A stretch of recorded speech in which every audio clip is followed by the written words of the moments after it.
بالله من شرور أنفسنا ومن سيئات أعمالنا من يهده الله فلا مضل له ومن يضلله فلا هادي له ونشهد أن لا إله إلا الله وحده لا شريك له أما بعد فأعوذ بالله من الشيطان الرجيم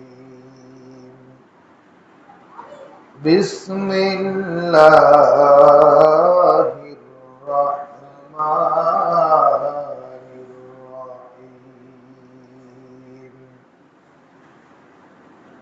وقال إني ذاهب إلى ربي سيهدين رب هب لي من الصالحين فبشرناه بغلام حليم فلما بلغ معه السعي قال يا بني إني أرى في المنام أني أذبحك فانظر ماذا ترى قال يا أبت افعل ما تؤمر ستجدني إن شاء الله من الصابرين فلما أسلما وتله للجبين وناديناه أن يا إبراهيم قد صدقت الرؤيا إنا كذلك نجزي المحسنين إن هذا لهو البلاء المبين وفديناه بذبح عظيم صدق الله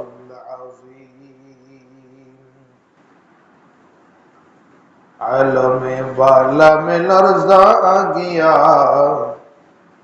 किश्वर आलम में लर्जा आ गया सब फरिश्तों ने कहा यूं ऐ खुदा कि सबब से अम्र यूं वाक़िअ हुआ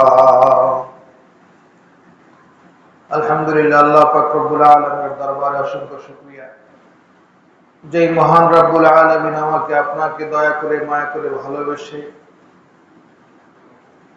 আল্লাহ তাআলার ঘর মসজিদে আসার বসার তৌফিক দান করেছেন এজন্য মহান রব্বুল আলামিনের দরবারে শুকরিয়া আদায় করে বলি আলহামদুলিল্লাহ কুরবানির আর অল্প কিছুদিন বাকি আছে এজন্য কুরবানি বিষয়ক আলোচনা করছি কত জুবায় করেছি আদম আলাইহিস সালাতু ওয়াস সালাম এর যুগে কিভাবে কুরবানির সূচনা হলো আর আমাদের জন্য কুরবানিটা আসলো কোথায় থেকে আমাদের জন্য কুরবানির বিধান এসেছে মুসলিম জাতির পিতা হযরত ইব্রাহিম আলাইহিস সালাতু ওয়াস সালাম থেকে কুরবানির বিধান আমাদের কাছে এসেছে যেহেতু ইব্রাহিম আলাইহিস সালাতু ওয়াস সালামের বংশেই আমাদের নবীর জন্ম ইব্রাহিম আলাইহিস সালাতু ওয়াস সালামের বংশেই আমাদের নবীর জন্ম সেই হিসাবে ইব্রাহিম আলাইহিস সালাতু ওয়াস সালাম আমাদের মুসলিম জাতির পিতা ইব্রাহিম আলাইহিস সালাতু ওয়াস সালাম। ইব্রাহিম আলাইহিস সালাতু ওয়াস সালামকে আল্লাহ পাক রব্বুল আলামিন খলিল বলেছেন। খলিল, খলিল শব্দের অর্থ দোস্ত, বন্ধু। আল্লাহ পাক রব্বুল আলামিন ইব্রাহিম আলাইহিস সালাতু ওয়াস সালামকে পরীক্ষা ছাড়া বন্ধু বানায় নাই। পদে পদে, জীবনের প্রত্যেকটা পদে পদে, মুহূর্তে মুহূর্তে আল্লাহ পাক রব্বুল আলামিন ইব্রাহিম আলাইহিস সালাতু ওয়াস সালামকে পরীক্ষা নিয়েছেন। ইব্রাহিম আলাইহিস সালাতু ওয়াস সালাম প্রত্যেকটা পরীক্ষায় 100 নাম্বার পেয়ে পাস করেছেন, বলেন সুবহানাল্লাহ। এরপরে আল্লাহ পাক ঘোষণা করেছেন, ইন্নী জাইলুকা লিন-নাসি ইমামা। ওই জাতির পিতা ইব্রাহিম, আমি আপনাকে মুসলিম জাতির জন্য নেতা বানিয়ে দিলাম, ইমাম বানিয়ে দিলাম। ইব্রাহিম আলাইহিস সালাতু ওয়াস সালাম জন্মের পর থেকেই শুধু পরীক্ষায় পড়েছেন। কোন মুসলমানের ঘরে ইব্রাহিম নবীর জন্ম হয় নাই। মূর্তি পূজকের ঘরে জন্ম হয়েছে। তার বাবার নাম ছিল আজর। মূর্তি পূজা করতেন, মূর্তি বানাইতেন, মূর্তি বিক্রি করতেন। কিন্তু ইব্রাহিম আলাইহিস সালাতু ওয়াস সালাম বুঝবান হওয়ার পর থেকেই তিনি তালাশ করলেন, মূর্তি আমাদের দেবতা হতে পারে না। যেই মূর্তিকে আমার বাবা নিজে বানায়, ওই মূর্তির কাছে আমি মাথা নত করতে পারি না। আমাদের মালিক একজন আছে, তিনি কে? গবেষণা করে খুঁজে বের করেন। এই গবেষণা করে খুঁজে বের করে বলেন, ইন্নী ওয়াজ্জাহতু ওয়াজহিয়া লিল্লাযী ফাতারাস সামাওয়াতি ওয়াল আরদা হানিফা ওয়া মা আনা মিনাল মুশরিকিন। আমি আমার আত্মাকে সমর্পণ করলাম সেই মহান সত্তার কাছে। ইন্নী ওয়াজ্জাহতু ওয়াজহিয়া লিল্লাযী ফাতারাস সামাওয়াতি ওয়াল আরদ, যার হুকুমে আসমান এবং জমিনের সমস্ত হুকুমগুলো পরিচালিত হয়। যিনি আসমান এবং জমিন সৃষ্টি করেছেন, আমি ওই মালিককে মানি, ওই মালিক ছাড়া আমি আর কাউকে মানি না। ইব্রাহিম আলাইহিস সালাতু ওয়াস সালাম এই ঘোষণা দেওয়ার পরে তার বংশ থেকে প্রচুর নির্যাতন চলে আসলো। তার বংশ থেকে প্রচুর নির্যাতন চলে আসলো। নির্যাতনের এক পর্যায়ে তার ব্যাপারে সিদ্ধান্ত হলো, আমাদের ধর্ম বিদ্বেষী, বাপ দাদার ধর্মকে অস্বীকার করতেছে, তাকে বাঁচিয়ে রাখা যাবে না, তাকে হত্যা করতে হবে। কিভাবে হত্যা করব? বিশাল বড় অগ্নিকুণ্ড তৈরি করে আপনার চরক গাছের মাধ্যমে সেইখানে অগ্নিকুণ্ডের মধ্যে ইব্রাহিম আলাইহিস সালাতু ওয়াস সালামকে নিক্ষেপ করলেন। নিক্ষেপ করার পরে তারা ভাবলো, এবার বুঝি ইব্রাহিমকে শেষ করে দিলাম। কিন্তু আল্লাহ পাক রব্বুল আলামিন যার উপর ইব্রাহিম আলাইহিস সালাতু ওয়াস সালাম ঈমান এনেছেন, তার শক্তি দুনিয়ার সমস্ত শক্তির থেকে বেশি না কম। বেশি না? দুনিয়ার মানুষ শাস্তি দেওয়ার জন্য তারা আগুনে ফেলে সর্বোচ্চ শাস্তি দিতে পারে। তারা দুনিয়ার মানুষ শাস্তি দেওয়ার জন্য তারা একজন মানুষকে জবাই করতে পারে, তাদের শাস্তি এটা। কিন্তু আল্লাহ দেখাইছেন, না না না, তোমরা আগুনে যাকে পুড়িয়ে মারতে চাও, আমি আল্লাহ যদি না চাই তোমরা তাকে আগুনে পুড়িয়ে মারতে পারবে না।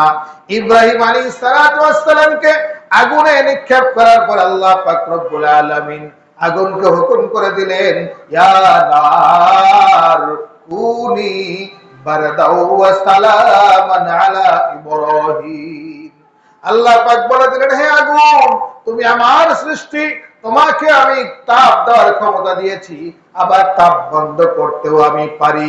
কাজে আমার ইব্রাহিমকে তোমার মাঝে নিক্ষেপ করেছে, তুমি ইব্রাহিমের জন্য আরামদায়ক, শান্তিদায়ক, ঠান্ডায় পরিণত হয়ে যাও। সুবহানাল্লাহ। ইব্রাহিম আলাইহিস সালাতু ওয়াস সালাম 40 দিন আগুনের মধ্যে ছিলেন। আল্লাহ পাক বেশটি খাবার আগুনের মধ্যে খাওয়াইছেন। ইব্রাহিম আলাইহিস সালামের একটা পশমও আগুন পুড়তে পারে নাই, বলেন সুবহানাল্লাহ। আমরা মানুষকে হত্যা করার জন্য জবাই করি। ইব্রাহিম আলাইহিস সালাতু ওয়াস সালাম বিয়ে করার পরে সন্তান হয় না, সন্তান হয় না, সন্তান হয় না। এদিকে বয়স অনেক বেশি, 80 বছর বয়স। বেশ বয়সে ইব্রাহিম আলাইহিস সালাম 80 বছর বয়স পর্যন্ত কোনো সন্তান হয় না। ইব্রাহিম আলাইহিস সালাম আল্লাহ তাআলার কাছে দোয়া করে, রব্বি হাবলি মিনাস সালিহিন, ও দয়ার মালিক আপনি আমাকে নেক সন্তান দান করেন, আপনি আমাকে নেক সন্তান দান করেন। 80 বছর বয়সে বৃদ্ধ অবস্থায় আল্লাহ সন্তান দিতে পারে কি পারে না? পারেন আল্লাহ? আল্লাহ পাক রব্বুল আলামিন তাকে দিতে পারেন।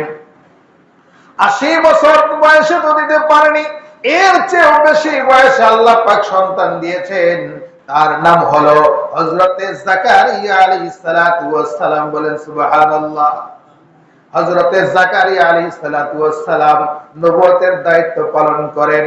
আর এভাবে পালন করতে করতে অতিশয় বৃদ্ধ হয়ে গেছে, অর্থাৎ যাকে আমরা খুনখুনা বুড়া বলি, খুনখুনা বৃদ্ধ হয়ে গেছে। মাথার চুলগুলো পেকে উস্কো শুষ্ক হয়ে গেছে, চুলের গোড়াগুলো নরম হয়ে গিয়েছে, হাড্ডির মস্তক পর্যন্ত শুকিয়ে গিয়েছে, এমন জীর্ণ শীর্ণ অবস্থায় পৌঁছে গিয়েছে। আর এদিকে জাকারিয়া আলাইহিস সালামের স্ত্রীও ছিলেন বন্ধা, কোনো সন্তান হয় না। একে তো বৃদ্ধা, তার উপর বন্ধা, আবার নিজেও বৃদ্ধ, অতিশয় বৃদ্ধ। এবার আল্লাহর কাছে দোয়া করে, আল্লাহ আমি হয়তো দুনিয়াতে আর বেশি দিন বাঁচবো না, কিন্তু আমার ইন্তেকালের পরে, আমার মৃত্যুর পরে নবুয়তের দায়িত্ব কে পালন করবে? মানুষগুলাকে সত্যের পথে, জান্নাতের পথে, আল্লাহর পথে কে ডাকবে? কাজে আল্লাহ আমাকে এমন একজন ওয়ারিস দিয়ে দেন যে হবে আমার পরবর্তী বংশধর, আমার সম্পদের উত্তরাধিকারী। শুধু তাই নয়, এই আল্লাহর দুনিয়ায় আল্লাহর দ্বীনকে প্রচার করবে এমন একজন উত্তরাধিকারী আল্লাহ পাক আপনি দিয়ে দেন। আমি পরবর্তী কে নেতা হবে? একজন নেতা আমারে দান করেন, একজন নবী আমারে দান করেন। এবার আল্লাহ পাক রব্বুল আলামিন বলেন, ও জাকারিয়া তুমি টেনশন করো না, চিন্তা করো না, আমি আল্লাহ তোমাকে ভিন্ন জায়গায় থেকে তোমাকে আমি নবী বানিয়ে দিব না। আমি তোমার গর্ভে, তোমার ঔরসে আমি তোমাকে সন্তান দিয়ে তাকে আমি নবী বানিয়ে দিব। বলেন সুবহানাল্লাহ। যার চুলগুলো পর্যন্ত আপনার একদম উস্কো শুষ্ক হয়ে গিয়েছে, নরম হয়ে গিয়েছে, চুলের গোড়া পর্যন্ত চুল পেকে গিয়েছে, হাড্ডি শুকিয়ে গেছে হাড়ের মজক পর্যন্ত, আর স্ত্রীও বৃদ্ধা, এই অবস্থায় সন্তানের আশা কি আমরা করতে পারি? স্বাভাবিকভাবে আশা করা যায়? আশা 80 বছরের পরে আপনার স্ত্রীও যদি 70-80 বছর হয়ে থাকে, সন্তানের আশা কি আমরা করতে পারি? ডাক্তার বলে যে 50 বছর মেয়েদের হয়ে গেলে তাদের আপনার হয়ে যায়, তাদের আর পরবর্তী সন্তান হওয়ার সম্ভাবনা দেখা যায় না, তাদের স্বাভাবিকভাবে তাদের মিন্স বন্ধ হয়ে যায়, তখন আর পরবর্তী সন্তান ধরা। রব্বুল আলামিন জাকারিয়া আলাইহিস সালামকে বললেন, ও জাকারিয়া তুমি চিন্তা করো না, আমি তোমার গর্ভেই আমি সন্তান দান করব। বলেন সুবহানাল্লাহ। আল্লাহ পারে কি পারে না? পারে না আল্লাহ? আল্লাহ পারে। এবার জাকারিয়া আলাইহিস সালাম উত্তর দেন যে আল্লাহ এটা কিভাবে সম্ভব? আল্লাহ পাক রব্বুল আলামিন বলেন, অসম্ভবকে সম্ভব করাই আমার কাজ। তোমার কি কোনো সন্দেহ আছে? বলে না আল্লাহ, আপনি তো অসম্ভবকে সম্ভব করতে পারেন, আপনি পাহাড়কে সাগর বানাইতে পারেন, সাগরকে পাহাড় বানাইতে পারেন, আপনার জন্য কোনো কিছুই অসম্ভব না। তবে আপনি যে সন্তান দিবেন এর কিছু নিদর্শন আমি আপনার কাছে জানতে চাই। আল্লাহ পাক রব্বুল আলামিন বলেন, ও জাকারিয়া তুমি মিহরাব থেকে বের হও, তোমার কুঠরি থেকে বের হয়ে যাও, তুমি তোমার গ্রামবাসীর কাছে যাও, যাওয়ার পরে তুমি ঘোরাফেরা করো, কিন্তু সাবধান তুমি 3 দিন কোনো কথা বলতে পারবা না। 3 দিন তুমি কারোর সাথে কথা বলবা না, সন্তান দেওয়ার আলামত আমি প্রকাশ করি। জাকারিয়া আলাইহিস সালাতু ওয়াস সালাম কথা বন্ধ করে দিয়েছে, সব ইশারায় সারে কোনো কথা বলে না। এদিকে সন্তানের ব্যবস্থা আল্লাহ জাকারিয়া আলাইহিস সালামের স্ত্রীর গর্ভে আল্লাহ সন্তান দিয়ে দিয়েছে। এবং কি আল্লাহ পাক রব্বুল আলামিন বলেন, ও জাকারিয়া তোমার সন্তান হবে, সন্তানের কি নাম হবে সেই নামও আমি সিলেকশন করে রেখেছি। তোমার সন্তানের নাম হবে ইয়াহইয়া। যেই নাম আমি আদম থেকে নিয়ে আজ পর্যন্ত পৃথিবীর কোন মানুষের নাম আমি রাখি নাই, তোমার ছেলের নাম সর্বপ্রথম আমি রাখলাম হযরতে ইয়াহইয়া। বলেন সুবহানাল্লাহ। আমাদের যে নাম এগুলাও আল্লাহ পাক জানেন। আল্লাহ পাক জানিয়ে দিয়েছেন যে তোমার সন্তানের নাম ইয়াহইয়া, ইতিপূর্বে কারো নাম ইয়াহইয়া রাখা হয়। ইয়া ইয়াহইয়া খুযিল কিতাবা বিকুওয়া। আল্লাহ পাক রব্বুল আলামিন ইয়াহইয়া আলাইহিস সালাতু ওয়াস সালামকে নবুয়তের কিতাব সম্পূর্ণ বানায়া ইয়াহইয়া আলাইহিস সালামকে বলে আল্লাহ বললেন আমি তোমার জন্য কিতাব দিয়ে দিলাম, এই কিতাব তুমি নাও, এই কিতাব পড়ে পড়ে তুমি মানুষদেরকে হেদায়েত দান করবা। বলেন সুবহানাল্লাহ। এরপরে মানুষকে আমরা হত্যা করার জন্য ছুরি ব্যবহার করি, কিন্তু ছুরির যে কোনো ক্ষমতা নাই, ছুরির মধ্যে কোনো পাওয়ার নাই যদি আল্লাহ পাক না দেয়। ৮০ বছর বয়সে ইব্রাহিম আলাইহিস সালাতু ওয়াস সালামকে সন্তান দান করলেন, যেই সন্তানের নাম হলো হযরত ইসমাঈল আলাইহিস সালাতু ওয়াস সালাম। এবার ইসমাঈল আলাইহিস সালাতু ওয়াস সালাম ভূমিষ্ঠ হওয়ার পরে তাকে বনবাস দিয়ে দিলেন। আল্লাহ বললেন তাকে তুমি বনবাস দিয়ে আসো মরুভূমিতে। বর্তমান মক্কা, যেখানে কোনো জনবসতি বলতে কোনো কিছু ছিল না, ওই জায়গার মধ্যে একটা খেজুর গাছ ছিল।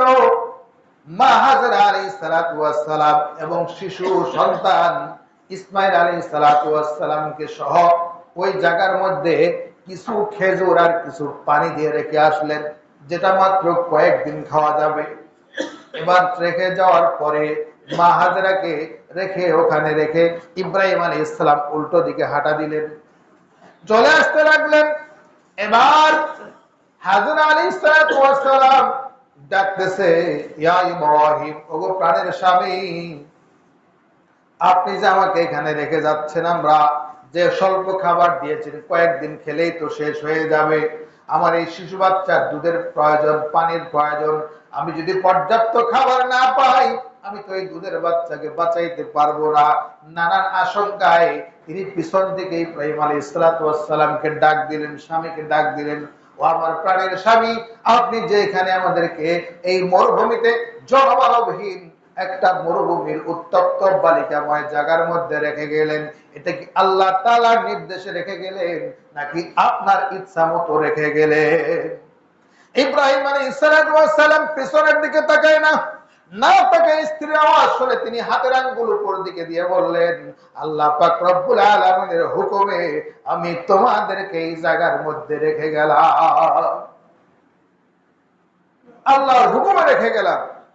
ইব্রাহিম আলাইহিস সালাম চলে আসলেন। মা হাজেরা শিশু ইসমাইলকে নিয়ে খেজুর পানি খাওয়া মোটামুটি শেষ হওয়ার পরে এবার এই শিশু সন্তান পানির পিপাসায় কান্না করে, পানির পিপাসায় কান্না করতেছে।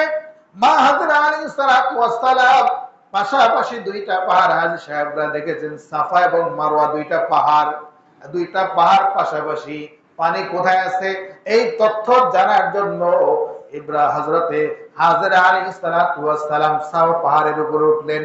উঠে দেখেন কোথাও কোনো পাখি দেখা যায় কিনা, কারণ পানি যদি থাকে সেখানে পাখিদের আগমন থাকে, আনাগোনা থাকে, পাখি ওড়ে কিনা বা পানির কোনো ফোয়ারা দেখা যায় কিনা।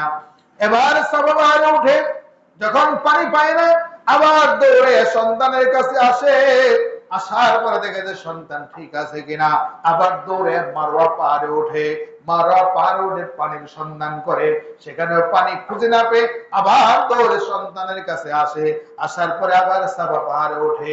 এভাবে সাফা এবং মারওয়া পাহাড় সন্তানকে দেখে দেখে ৭ বার এরকম ভাবে দৌড়াদৌড়ি করে, কোথাও পানি না পেয়ে ৭ম বার দৌড়াদৌড়ি করার পরে যখন এভাবে ইসমাইল আলাইহিস সালাম দুধের শিশুর কাছে এসেছেন, মা হাজেরা আলাইহিস সালাম এসে দেখেন শিশু ইসমাইলের পায়ের গোড়ালির ঘষায় ঘষায় সেখানে ছোট্ট একটা গর্ত হয়েছে, ওই গর্তের ভিতর থেকে ঝর্ণার মতো পানি বের হয়ে আসছে। বলেন সুবহানাল্লাহ। কাদেরা কুদরত তুদারি হরচ খাহি আকুনি মুরদারা তু জানে বখশি জিন্দারা বেজাকুলি। এবার ওখানে পানি বের হয়ে আসতেছে, হাজরা আলাইহিস সালাতু ওয়াস সালাম খুশি হয়ে গেলেন, পানির ব্যবস্থা হয়ে গিয়েছে। ওইদিকে উপরে তাকিয়ে দেখেন খেজুর গাছটাও বড় হয়ে সেখান থেকে পাকা পাকা খেজুর পড়তেছে। এবার জমজমের পানি পান করে আর উপর থেকে পাকা পাকা পড়া খেজুর খায়। আল্লাহ পাক এই মরুভূমির মধ্যে পানি এবং খাবারের ব্যবস্থা করে দিয়েছেন, বলেন সুবহানাল্লাহ। আর পানি যখন আস্তে আস্তে বাড়তেছে, পানি আর কমে না, বাড়তেছে বাড়তেছে। আর হাজরা আলাইহিস সালাতু ওয়াস সালাম চতুর্দিকে শুধু বান্দা দিতেছে যে পানি যেন বাহিরে গিয়ে শেষ না হয়ে যায়। বান্দা দেওয়ার পরেও যখন পানি আরো উপর দিয়ে বেয়ে বেয়ে পড়তেছে, তখন হাজরা আলাইহিস সালাতু ওয়াস সালাম এই পানিটাকে বললেন জমজম, অর্থাৎ থামো থামো।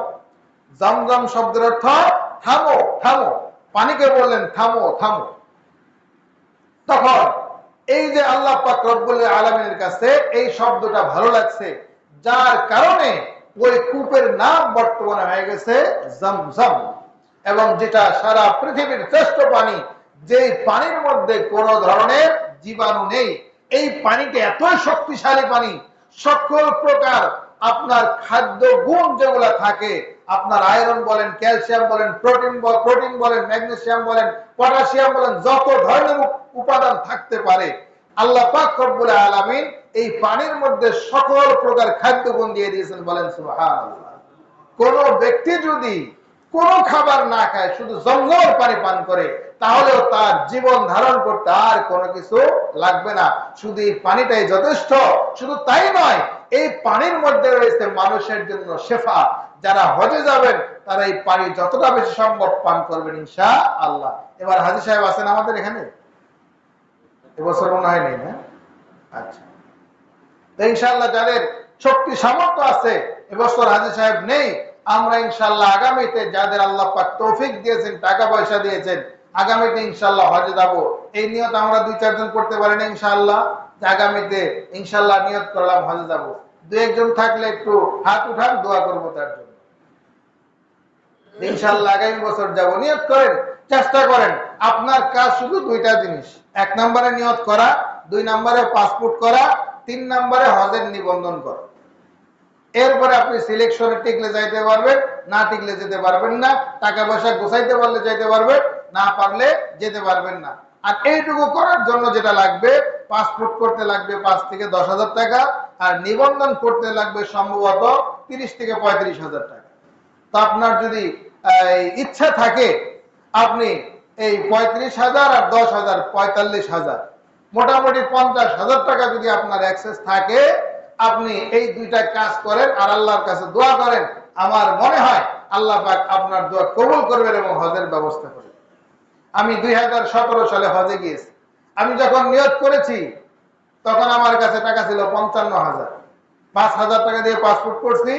এরপরে আপনার হজের আগে বিভিন্ন সময় বলে যে আজকে কি দেওয়া লাগবে, বাসা ভাড়া দিতে হবে, বাসা ভাড়ার জন্য এত টাকা দেন, তারপরে কি দিতে হবে, এখন ভিসার টাকা দেন। এভাবে আস্তে আস্তে দিতে দিতে দেখা গেছে টাকা ব্যাকআপ হয়ে গেছে। আল্লাহ পাকে বরকত দিয়ে দিছে। ওই সময় ইনকামের মধ্যে আল্লাহ যথেষ্ট বরকত দিছে। এই জন্য বরকত দেওয়ার মালিক আল্লাহ। আমরা যারা ইনশাআল্লাহ সামর্থ্য আছে, মোটামুটি আশা রাখি, আমরা ইনশাআল্লাহ এই কাজগুলো নিয়ত করি। অন্তত একজন হাজী সাহেব চাই আগামীতে হজ যাবো ইনশাআল্লাহ। নিয়ত করা যায় না ইনশাআল্লাহ? কেউ নাই? এই বছর বাদ গেল, প্রতি বছরই আমাদের মহল্লা থেকে হজে যায়। আগামীতে ইনশাআল্লাহ যাব। 2-1 জন ভাই যারা হজে যাই নাই, তারা নিয়ত করি ইনশাআল্লাহ। নাই না? তো যাও ইনশাআল্লাহ আমরা নিয়ত করি, আল্লাহ পাক যেন আমাদের সবাইকে হজ্জে বাইতুল্লাহ বড় হজ করার তৌফিক দান করেন। সকলে বলেন আমিন। তো যাই হোক, যে কথা বলতেছিলাম, ইসমাইল আলাইহিস সালাতু ওয়াস সালাম যখন তার বয়স 8-9 বছর হলো, এরপরে আল্লাহ পাক রব্বুল আলামিন ইব্রাহিম আলাইহিস সালামকে স্বপ্নে দেখাইলেন। কি স্বপ্নে দেখাইলেন? ইন্নী আরা ফিল মানাম আন্নী আযবাহুকা ফানজুর মাযা তারা। ইব্রাহিম আলাইহিস সালাতু ওয়াস সালাম স্বপ্নে দেখেন, ইন্নী আরা ফিল মানাম, আমি আমার আপন সন্তান ইসমাইলকে জবাই করতেছি, কুরবানি করতেছি। নবীদের স্বপ্ন হলো ওহী, নবীদের স্বপ্ন সত্য স্বপ্ন, নবীদের স্বপ্ন কখনো মিথ্যা হয় না। আল্লাহ পাক রব্বুল আলামিন এই স্বপ্ন দেখানোর পরে স্বপ্নকে বাস্তবায়ন করার জন্য ইব্রাহিম আলাইহিস সালাতু ওয়াস সালাম ইসমাঈল আলাইহিস সালাতু ওয়াস সালামের সাথে পরামর্শ করলেন যে আমি এই স্বপ্ন দেখেছি, বলো এতে তোমার মত কি। মাঝখানে লম্বা ঘটনা আছে। ইব্রাহিম আলাইহিস সালাতু ওয়াস সালাম ইসমাঈল আলাইহিস সালাতু ওয়াস সালামের ব্যাপারে মা হাজেরাকে বললেন যে আমরা জঙ্গলে যাব, বনে যাব, আমাদেরকে রশি দাও, আমাদেরকে ছুরি দাও, তারে সুন্দর করে সাজায় দাও এবং তুমি তোমার আম্মুর কাছ থেকে বিদায় নিয়ে আসো। এভাবে অনেকগুলা আপনার কাজের পরে যখন চলে আসলেন বাপ বেটা, ছুরি যখন হাতার নিচে নিয়ে আসতেছেন, হাতের মধ্যে রশি আছে, মাঝখানে আসার পথে শয়তান আপনার আগলে দাঁড়ালো, অর্থাৎ পথ রুদ্ধ করে দাঁড়িয়ে গেল। বলতেছে ইসমাইলের কানে কানে যায় বলতেছে, ইসমাইল জানো তোমারে কই নিয়ে যায়? তোমার নিয়ে তো কোরবানি করবে। ইসমাইল আলাইহিস সালাতু ওয়াস সালাম বললেন, বাবা কি তার সন্তানকে কোরবানি করতে পারে? বলে না, এটা আল্লাহ তাআলার নির্দেশ। তখন ইসমাইল আলাইহিস সালাম বললেন, আল্লাহ পাক যদি নির্দেশ দিয়ে থাকে আমার কোনো আপত্তি নাই। বলেন সুবহানাল্লাহ। এভাবে মা হাজারের কাছেও শয়তান গিয়ে বলছে যে জানো তোমার সন্তানকে জবে করার জন্য নিয়ে যাচ্ছে। বলে হ্যাঁ, বাবা কি তার সন্তানকে জবে করতে পারে? তখন সেখানেও বলছে যে না, এটা আল্লাহ পাকের নির্দেশ। হাজরা আলাইহিস সালাতু ওয়াস সালাম মেনে নিয়েছে। এভাবে তিন জায়গার মধ্যে শয়তান গতিপথ রোধ করেছে।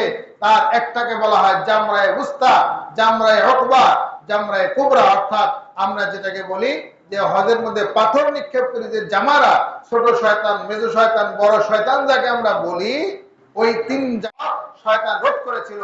আর ইব্রাহিম আলাইহিস সালাতু ওয়াস সালাম ওই প্রত্যেকটা জায়গার মধ্যে 7টা করে কঙ্কর নিক্ষেপ করেছেন, যার কারণে ওটা আল্লাহ পাক রব্বুল আলামিন হাজীদের জন্য সেই ব্যবস্থা জারি রেখেছেন, কিয়ামত পর্যন্ত জারি থাকবে ইনশাআল্লাহ। এরপরে যখন নিয়ে আসলেন মিনার ময়দানে, মিনার যেই জায়গার মধ্যে আসলেন, আসার পরে ইব্রাহিম আলাইহিস সালাতু ওয়াস সালাম সরাসরি নিজের ছেলের সাথে পরামর্শ করলেন। পরামর্শ করে বললেন যে আমি তো স্বপ্নে দেখেছি আল্লাহ পাক নির্দেশ দিয়েছেন যে তোমাকে কোরবানি করতে হবে। এবার সন্তান দেখেন সন্তান কি উত্তর দেয়। সন্তান তার বাবাকে বলতেছে, قال يا بني إني أرى في المنام أني أذبحك فانظر ماذا ترى قال يا أبت افعل ما تؤمر ستجدني إن شاء الله من الصابرين। বলতেছে আব্বা জান আপনি কোনো টেনশন করবেন না, আল্লাহ পাক যেই নির্দেশ আপনাকে দিয়েছে আপনি আল্লাহ পাকের নির্দেশ পালন করুন। সাতাজিদুনি, নিশ্চয়ই আপনি আমাকে পাবেন ইনশাআল্লাহ, আল্লাহর রহমতে, মিনাস সাবিরিন, সবরকারীদের অন্তর্ভুক্ত, সবরকারীদের অন্তর্ভুক্ত পাবেন। এবার বাপ বেটা আপনার ছেলের চক্ষু বেঁধে ফেলছে, আপনার এভাবে আপনার উপর প্রথমে শোয়াইছে সোজাচিত করে, এরপরে সন্তান বলতেছে আব্বা জান আমার চেহারা দেখে হয়তো আপনি ছুরি চালাইতে পারবেন না, আপনি আমাকে কাট করে শোয়াই নিন। এবার কাট করে শোয়ানোর পরে ইব্রাহিম আলাইহিস সালাতু ওয়াস সালাম ছুরি চালাইতেছেন, কিন্তু ছুরিতে গলা কাটতেছে না। বারবার চেষ্টা করে যখন কাটতেছে না, ইব্রাহিম আলাইহিস সালাতু ওয়াস সালাম ছুরিকে ঢেল মারলেন, একটা পাথরের মধ্যে গিয়ে লাগলো আর পাথর খণ্ড বিখণ্ড হয়ে গেল। কিন্তু ইসমাইলের গলা ছুরি কাটতে পারে নাই, কারণ আল্লাহ পাক রব্বুল আলামিন এখানে হুকুম করে নাই ছুরিকে, যার কারণে ইসমাইলের গলা কাটে নাই।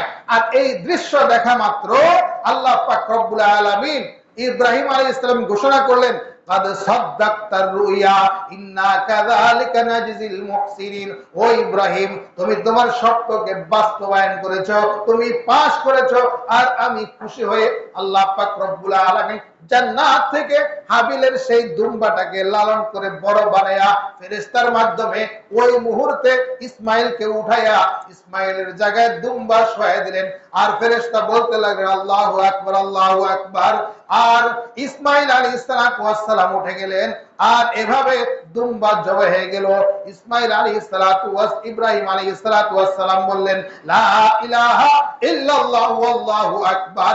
ইসমাইল আলাইহিস সালাতু ওয়াস সালাম দুম্বা জবাই হওয়ার পরে বললেন আল্লাহু আকবার ওয়ালিল্লাহিল হামদ। ইসমাইলের গলা কাটলো না, ওই জায়গার মধ্যে দুম্বা জবাই হয়ে গেল। ফেরেশতা ইব্রাহিম আলাইহিস সালাম এবং ইসমাঈল আলাইহিস সালাম তিনজনের সমস্ত বাক্যগুলা মিলে একটা তাকবীর ধ্বনি পরিণত হয়ে গেল, আল্লাহু আকবার, আল্লাহু আকবার, লা ইলাহা ইল্লাল্লাহু, আল্লাহু আকবার ওয়ালিল্লাহিল হামদ। যেটা জিলহজ মাসে আপনার 9 তারিখ থেকে নিয়ে 13 তারিখ আসর পর্যন্ত প্রত্যেক ফরজ নামাজের পরে একবার করে বলা ওয়াজিব। আল্লাহ তাআলার কাছে এটা ভালো লাগছে। আল্লাহ পাক রব্বুল আলামিন সেখান থেকে দুম্বা কুরবানির পর থেকে উম্মতে মুহাম্মাদের জন্য আমাদেরকে কুরবানি করার বিধান দিয়েছেন। অর্থাৎ উটের মধ্যে উটের বয়স হতে হবে 5 বছর, গরুর বয়স হতে হবে 2 বছর, ছাগল ভেড়া দুম্বার বয়স হতে হবে 1 বছর। তবে ভেড়া এবং দুম্বার ক্ষেত্রে যদি ভেড়া এবং দুম্বার বয়স 6 মাসও হয়, সেটা যদি 1 বছরের বা আপনার দুম্বার পালে ছেড়ে দিলে সমান সমান দেখা যায়, তাহলে ওই ভেড়া এবং দুম্বা দ্বারা কুরবানি জায়েজ আছে। তো এইভাবে আল্লাহ পাক রব্বুল আলামিন আমাদেরকে কুরবানির বিধান দিয়েছেন। কুরবানির দিন কুরবানি করার চেয়ে উত্তম কোনো আমল নাই। আল্লাহ পাক রব্বুল আলামিন আমাদেরকে কুরবানি করার তৌফিক দান করেন। সকলে বলেন আমিন। আগামী জুমায় ইনশাআল্লাহ আমরা মাসআলা নিয়ে আলোচনা করব।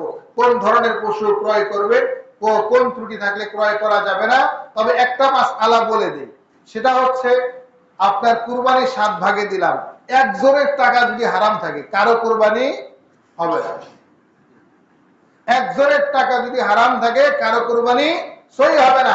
কাজে কুরবানির ক্ষেত্রে যাদেরকে শরীকদার বানাবেন টাকা পয়সা হালাল আছে কিনা যাচাই করে নেবেন, 1 নাম্বার কথা। আরেকটা কথা হচ্ছে যে আমরা 7 ভাগে বড় বড় গরু কুরবানি দেই। দেখা যায় একটা বড় গরু কুরবানি দিতেও 7 ভাগে দিতে গেলে মিনিমাম 20,000 টাকা লাগে। 20,000 করে হলে 1,40,000 টাকা হয়। তাহলে আপনি 20,000 টাকা দিয়ে 1,40,000 টাকার গরু দেওয়ার পরিবর্তে 20,000 টাকা দিয়ে যদি আপনার ছাগল দেওয়া সম্ভব হয়, তবে একা কুরবানি দেওয়া উত্তম। কারণ আপনি একা দিলেন, এটার মধ্যে অন্যজনের কোনো ঝামেলা নাই। আপনার এটা কবুল হওয়ার সম্ভাবনা 100 যদি আপনার পয়সা হালাল থাকে। এই জন্য আল্লাহ পাক রব্বুল আলামিন আমাদেরকে সহি শুদ্ধভাবে কুরবানি করার তৌফিক দান করেন। সকলে বলেন আমিন। ওয়া আখিরু দাওয়ানা। আচ্ছা, আরেকটা কথা বলি, জিলহজ